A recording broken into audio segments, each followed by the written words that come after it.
세상을 살아오다 보니 제게도 정말 믿기지 않는 일이 생겼습니다. 처음에는 숨 쉬는 것조차 힘들 정도로 충격이 커서 많이 힘들었는데 지금은 어느 정도 마음이 진정이 됐는지 숨만 겨우 쉬고 있을 정도입니다. 그래서 이제는 제 고민을 공유하고 다른 분들의 의견도 듣고 싶은 마음에 이렇게 사연을 보냅니다. 저는 올해 30살이고 아버지의 회사에서 일을 하면서 살고 있습니다. 제 아내는 저와 동갑이고 가정주부를 하고 있었죠. 아내와의 첫 만남은 5년 전 일이었고 친구의 생일 파티에서 처음 만나게 되었죠. 그날 저는 약속 장소인 강남에 있는 술집으로 가게 되었고 약속 시간보다 많이 늦게 도착을 해서 저는 급히 들어갔죠. 가게 안은 많은 사람들이 모여서 시끌벅적 난장판이더군요. 그래서 저는 조금만 앉아있다가 추가만 해주고 가야겠다 라고 생각하면서 자리에 앉았습니다. 그런데 제가 자리에 앉은 지 10분도 지나지 않아서 술집의 문이 열리더니 정말 여신이라는 표현이 아깝지 않을 만한 그런 여성이 들어왔습니다. 누가 봐도 바로 알 수 있는 명품 백에다가 고급스러운 복장이 귀티가 많이 흐르더라고요. 그래서였는지 그때 그 시끄러운 와중에도 몇몇 남자들은 저처럼 조용히 쳐다보고 있다라는 걸 느낄 정도였죠. 그때 저는 바로 그 생각이 들었습니다. 그때 당시에 그 술집에는 저희 테이블 외에도 다른 손님들이 앉은 테이블이 많았었기에 저는 속으로 제 친구의 생일 파티에 온 사람이면 좋겠다라는 생각을 했습니다. 그런데 제 바램은 현실이 되어 주었고 그 여성은 제 친구에게 가볍게 인사를 하더니 제 앞쪽으로 와서 앉더라고요. 저는 낯선 사람들이 많은 자리는 별로 좋아하지 않는 성격이어서 처음에는 조금만 있다가 얼굴만 비추고 바로 가려고 했었습니다. 그런데 집으로 돌아가기는커녕 혹여나 제 자리에 누가 앉을까 봐서 화장실도 단 한 번도 안 가고 저는 그 술집에서 자리가 끝날 때까지 계속 그 자리에 앉아 있었죠. 그때 당시 저는 나름대로 여유가 넘치는 편이었습니다. 어릴 때부터 부모님의 재력 덕분에 항상 부족함 없이 자랐었고 지금 생각하면 참 부끄러운 얘기지만 부모님의 힘을 빌려서 외제차를 사서 타고 다녔었죠. 그래서 그때는 철이 덜 들었었죠. 뭔가 여유가 넘치는 척 있어 보이고 싶어서 저는 일부러 테이블 위에 차키를 올려놓고 있었습니다. 마주 앉았던 그녀는 차키를 봐서 그랬던 건지 제게 호감이 있어서 그랬던 건지 저에게 먼저 말을 걸어주더라고요.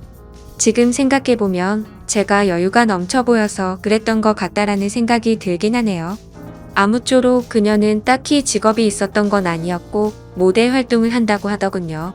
그래서 그때 당시에 저는 모델이라고는 패션 모델이나 레이싱 모델 뭐 이런 거를 생각했었죠. 그런데 알고 보니 전문적인 모델은 아니었고 SNS에서 제법 인기가 많았는데 광고 회사들이 화장품이며 옷이며 가릴 거 없이 가끔 홍보를 제안하는데 그럴 때마다 사용 후기 같은 걸 남기는 그런 프리랜서 개념의 일이었습니다. 나중에 결혼 후 들어보니 잘 벌 때는 월 500 이상 대기업 직원만큼도 벌어봤었고 못 벌 때는 월 100만 원도 못 벌 때가 있을 정도였으니 수입이 일정하지가 않았었더군요. 그래서 그녀와 저는 많은 대화를 나누었는데 그녀는 약간 욜로족의 마인드가 강하더군요. 그때만 해도 욜로족이 뭐지? 라는 생각을 했는데 알고 보니 미래를 위해서 현재를 희생하기보다는 미래 걱정은 접어둔 채 당장 현재를 즐기려고 하는 그런 마인드를 가진 사람이었습니다. 그래서 수익이 생기면 저축보다는 자신을 위해서 대부분의 돈을 지출한다고 하더라고요. 저도 그때는 제정신이 아니었던 것 같습니다. 콩깍지가 제대로 씌었던 건지 제가 여유가 많았었던 편이어서 그랬던 건지 모르겠지만 그런 마인드를 가진 그녀가 왠지 자유로워 보였고 뭔가 멋있어 보이기까지 했습니다. 그런데 그런 사상이 얼마나 잘못된 건지 살아가면서 많이 느끼게 되었죠. 아무튼 그날 저희는 서로에 대해서 많은 이야기를 나누게 되었습니다. 자연스럽게 연락처를 교환했고 따로 약속을 잡아서 또 다시 만나게 되었습니다. 외모도 외모지만 성격도 제가 꿈꾸던 이상형이라고 생각이 들었죠. 그래서 저는 남자답게 먼저 고백을 했고 저희는 교제를 시작했습니다. 저희는 서로 이 사람과는 평생을 함께 해야 될 사람이다 싶을 정도로 뜨거운 사랑을 나누었습니다. 그때는 저도 제정신이 아니었죠. 그녀가 원하면 뭐든지 주고 싶었고 뒷일은 생각조차 하기가 싫더라고요. 그래서 부모님의 카드로 미친 듯이 돈을 써댔고 아내는 그런 나날을 보내면서 행복에 겨워서 지내게 되었습니다. 그 당시 저는 공무원을 준비하고 있느라 따로 직업이 없었습니다. 그냥 무의미한 대학 생활과 군 생활 이후 형편없는 삶을 살고 있었죠. 아무튼 저는 이 여자와 평생을 함께하고 싶은 마음에 만난 지 1년도 되지 않아서 평생을 함께 하자고 프러포즈를 했습니다.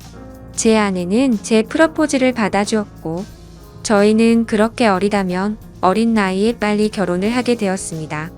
저는 학생이라는 신분으로 결혼을 시작하게 되었고 부모님의 지원 아래에 신혼생활을 보내고 있었습니다. 아내는 저를 만난 뒤로부터는 결혼 전에 하던 SNS 활동을 중단했었고 저희는 그렇게 집에서만 뒹굴면서 하루하루를 보내고 있었습니다. 제 부모님이 모든 생활비를 전액 지원해 주셨지만 저는 결국 공무원 시험에 떨어지게 되었고 좌절감에 빠져 있었습니다. 그래서 도저히 이런 생활을 이어나가는 건 아니다 싶었고 저는 사업이라도 해보는 게 어떨까라고 생각을 했습니다. 그때는 왜 그랬는지 모르겠지만 제 스스로 멍청하게도 자존감이 너무나 강했습니다. 그냥 제가 뭘 시작하면 언제든지 돈은 쉽게 따라올 거라고 착각 속에 살았던 거죠. 그래서 지인들 몇 명과 함께 사업을 구상하기 시작했고 부모님께 부탁을 드려서 저는 사업을 시작하게 되었습니다. 처음에는 생각보다도 훨씬 잘 되었습니다. 동업을 하게 된 지인들과 저는 열심히 발벗고 뛰었습니다. 그래서 이대로만 간다면 아버지를 넘어서서 훨씬 더 성공할 수 있겠구나 싶었죠. 그런데 그런 달콤한 꿈도 잠시였습니다. 왜 사업을 할 때 절대로 동업을 하지 말라고 하는지 알겠더군요. 돈 문제로 서로가 부딪히게 되더니 결국에는 사업은 엉망진창이 되었습니다. 아무래도 입장이 다 달랐었죠. 누군가는 자금을 투자했고 누군가는 발로 뛰었고 그러다 보니 굳이 서로가 필요 없는 존재로 여기게 되었고 분열이 되었던 거죠.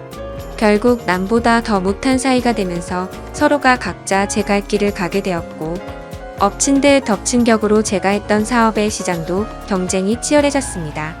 어떻게든 버티고 또 버텨봤지만 앞으로의 전망이 없다고 판단되어서 결국에는 사업을 포기하고 또 다시 백수의 길을 걷게 되었습니다.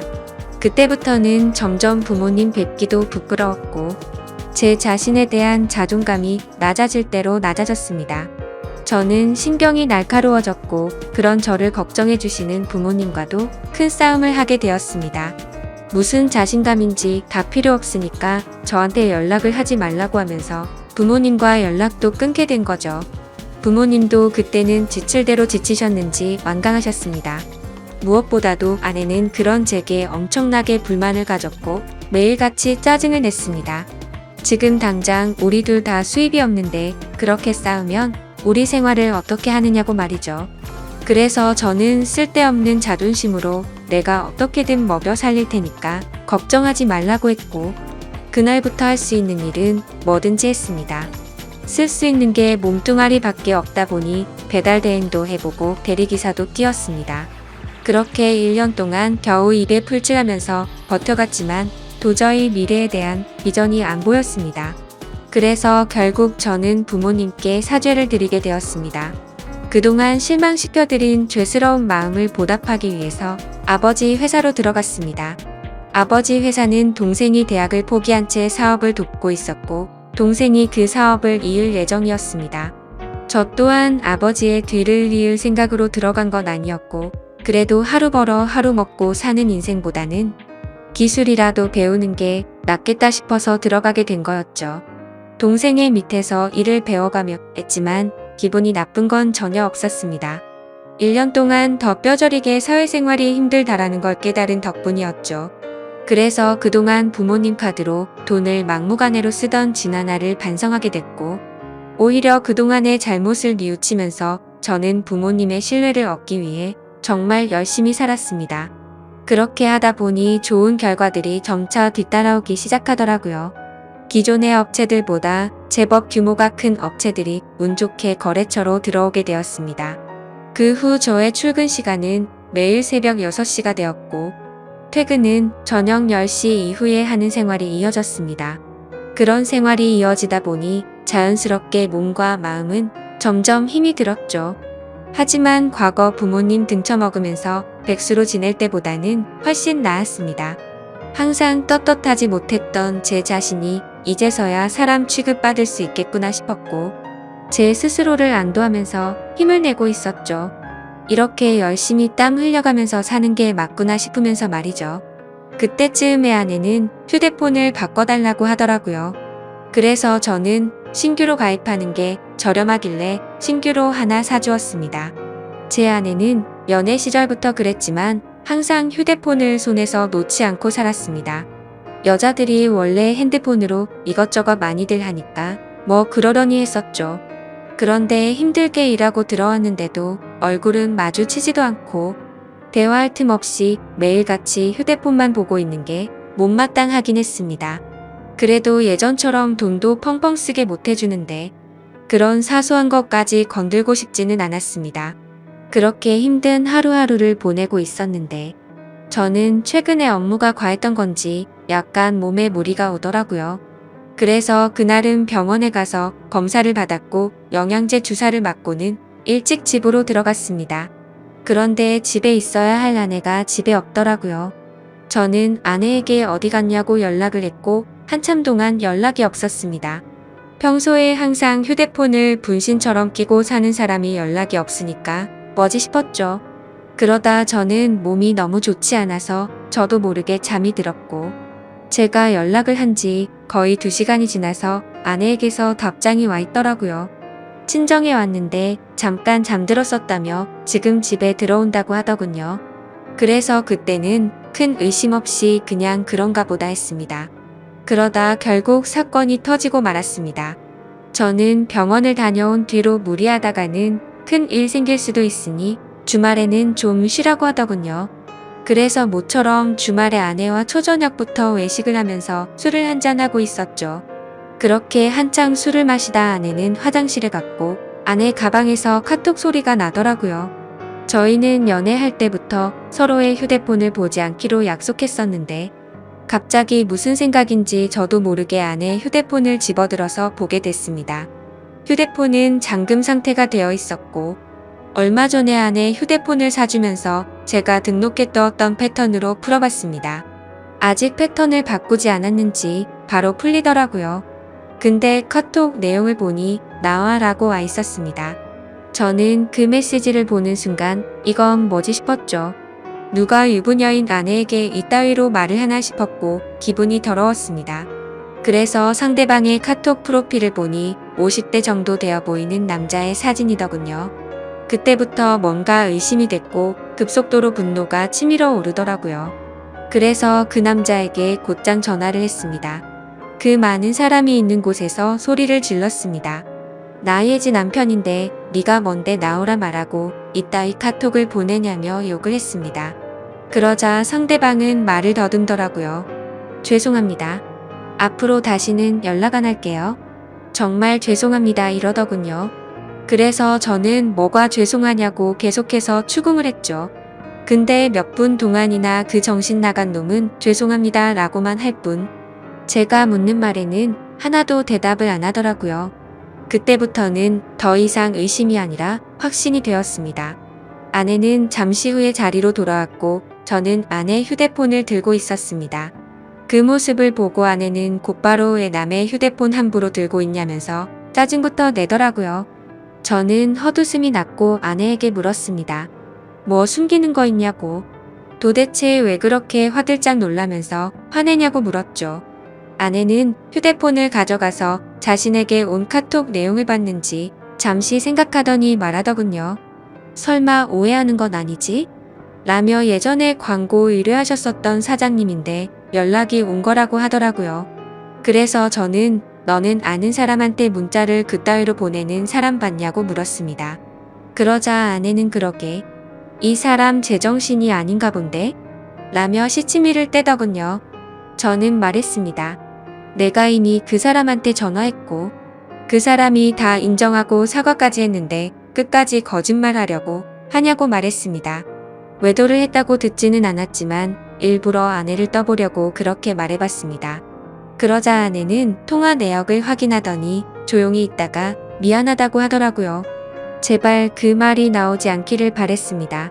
그냥 단순한 착각이길 바랬고 그 대답을 듣는 순간 피가 거꾸로 솟더라고요.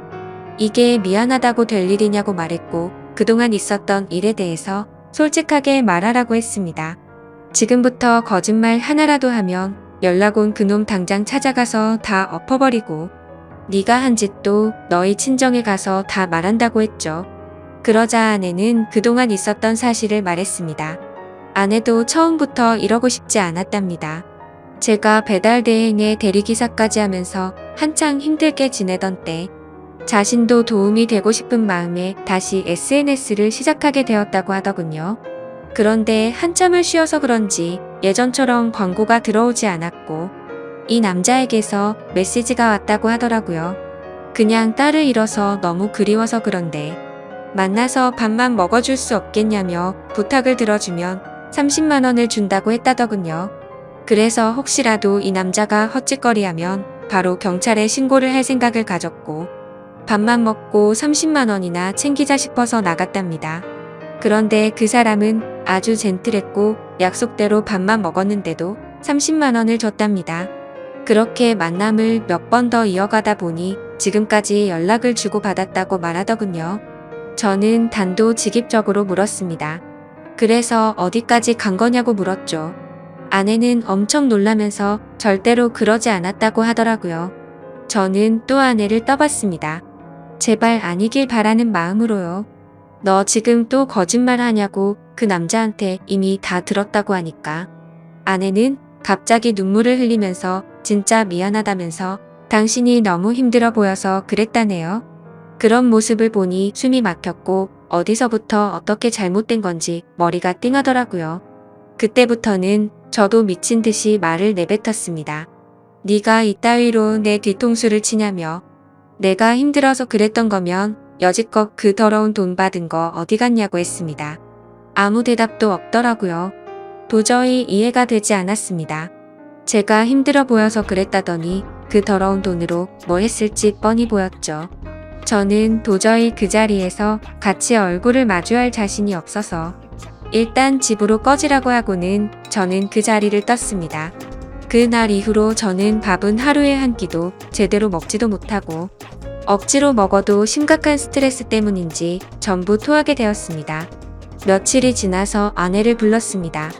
아내는 별로 힘든 것도 없었는지 별로 달라진 모습이 없더군요. 제 모습을 보자마자 왜 이렇게 말랐냐면서 자신이 정말 미안하다고 하더라고요. 저는 아내에게 말했습니다. 너는 돈이 그렇게 좋냐고 내가 잠깐 힘들게 하니까. 그새를 못 참고 그렇게 곧바로 다른 남자한테 붙어 먹으면서 그 더러운 돈으로 네가 사고 싶은 거 사면서 좋았냐고 했습니다. 그러자 마음이 너무 많이 불편했답니다. 근데 여자한테 필수적으로 필요한 화장품이며 여성용품을 샀고 사치를 부리지 않았다면서 핑계를 대더라고요. 제가 나름대로 1년 동안 열심히 해가면서 벌어다 준 돈은 돈이 아닌가요? 저는 그동안 내가 집에 넣어준 생활비는 어디다 썼냐고 거짓말 하지 말라고 했습니다. 아내는 사실 친정에서 돈이 필요하다고 해서 거기다가 생활비를 보내줬다고 하더군요. 진짜 너무 어이가 없고 기가 막혔습니다. 아내와 제가 결혼을 할 때 돈 한 푼도 보태지 않았던 친정이고 제 부모님과 다투고 밥 사 먹을 돈도 없어서 도움을 청했을 때 매정하게 거절했던 장인 장모였습니다. 근데 그런 인간들한테 제가 피땀 흘려번 돈을 보냈다고 하네요. 이 말을 아내에게 하면서 네가 도대체 생각이 있냐고 물었습니다. 그러자 그럼 어떻게 하냐며 아무리 그래도 부모님이 힘들다고 하는데 어쩔 수 없었답니다. 도대체 뭘 어쩔 수가 없다는 거죠? 제가 돈 10원도 못 벌어온 것도 아니고 충분히 먹고 사는데 문제는 없었는데 그 돈을 홀라당 친정에 보내주고는 화장품이며 여성용품 사려고 돈 많은 남자한테 붙어 먹었다는 걸 어떻게 이해해야 하죠? 솔직히 아내의 친정도 심각한 문제입니다. 저희 집에만 매달려서 돈 한 푼도 없이 딸을 시집 보낸 것도 모자라서 제가 아내 모르게 돈을 빌려준 돈도 꽤 많습니다. 그때 당시에는 제가 사랑하는 아내의 식구들이었고 당장 너무 힘들다고 하는데 어쩔 도리가 없었죠. 그렇게 한 번만